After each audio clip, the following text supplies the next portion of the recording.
நல்ல செய்தி தான் நான் சொல்ல போகிறேன். உள்ளே வந்து பெரியவங்க இருந்தாங்க, அவங்கள பார்த்தாச்சு.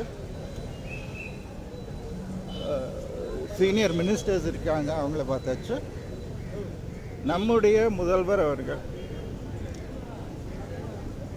நம்ம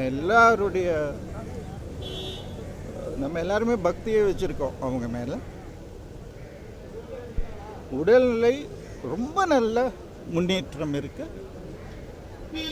ரொம்ப சீக்கிரம் அவங்க நலமாய் வீட்டுக்கு வந்துடுவாங்க. அதுக்கப்புறம் டாக்டர்ஸ் அட்வைஸ் படி அவங்க திரும்பவும் அவர்களுடைய புனித பணியை தொடருவாங்க.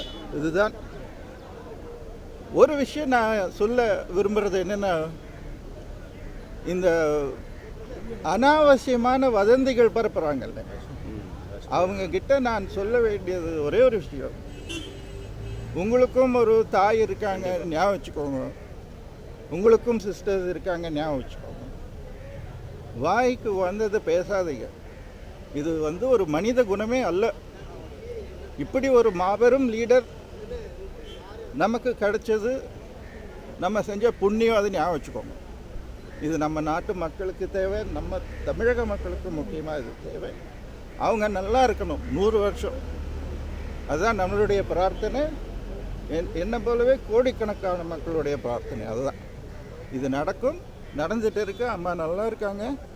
ஸோ யாரும் எந்த கவலையும் பட வேண்டாம். கடவுள் இருக்கார், நீங்களும் நல்லா இருப்பீங்க. நன்றிங்க, வணக்கம்.